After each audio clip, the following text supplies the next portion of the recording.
The Bajunis are located primarily in the district of Lamu, Kenya on the coast of the Indian Ocean. They occupy the tiny island of Lamu and make it their headquarters since independence just north of the Tana River. This small island is less than 10 miles long and 4 miles wide together with the neighbor islands which are Manda, Siu and Pate, Feza, Anda and Kiweu archipels. But you also find Bajunis everywhere at the mainland whole coastal strip towns of East Africa from Somalia to Mozambique.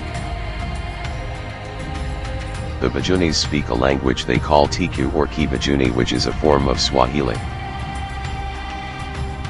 Although they are a mixture of Bantu, Somali, Malaysia Portuguese and Arabs, they still maintain themselves as a distinct cultural group. The Bajuni evolved when Arab and other traders began coming to the coast of Kenya to trade and eventually settle for over 10 centuries. Over the decades, as the Arabs intermarried with the African population, a Muslim community grew. As time passed, the Arabs introduced their social structure to the family-oriented Africans.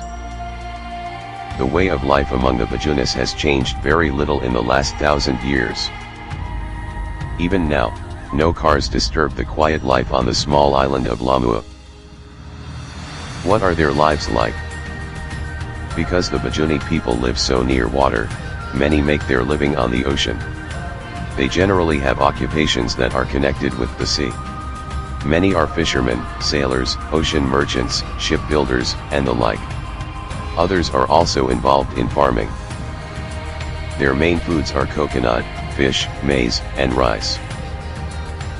Their daily routines are interrupted by prayer times, meals, and an afternoon rest. The Bajunis follow the laws of Islam to conduct their affairs. Men are the working breadwinners. A Muslim judge, or qadi, handles the family and civil disputes of the community. A woman's place among the Bajuni is usually within the home. She supervises the family and customarily leaves the house only to visit or to go to the market. Her visiting is done late in the afternoon, mostly when the housework is finished, the sun heat is down and children are playing. The husbands like to gather at a men's meeting place or at the mosque after work.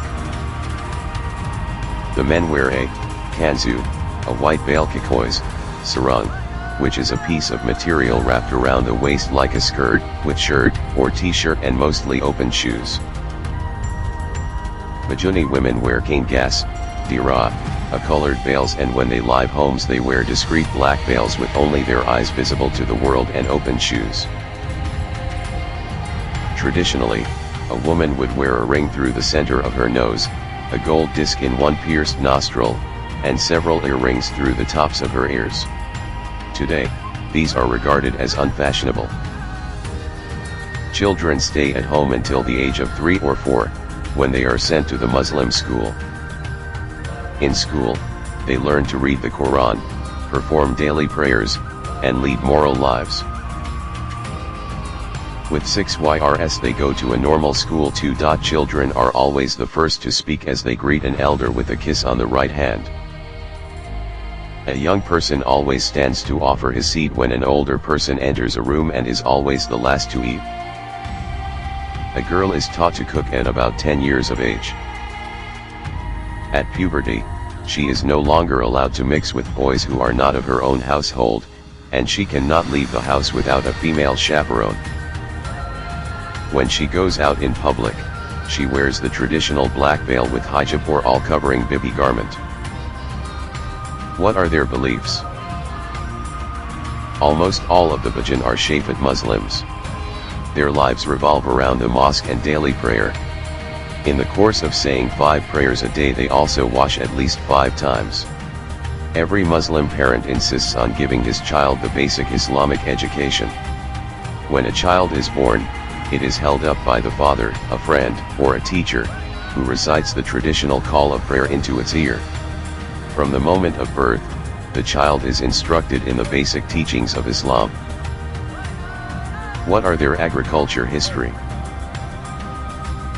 Most Bajunis used to have big farm with livestock on the most fertilized land with a proper structure till early of 20th century. Just after independence the Bajunis were in minority and the results was being neglected from the government and terrorized by the Shifta bandits, which forced most of the Bajunis to leave their farms and go to urban towns at the whole coast of East Africa, and some went to Amu Island. What are their needs? Although food is readily available to most Bajun on the Amu island, but the rest islands fresh water is not as easy to find. Water for drinking and cooking must sometimes be imported. Electricity, sewage systems, good diet, food and running water are almost non-existent on the island's villages.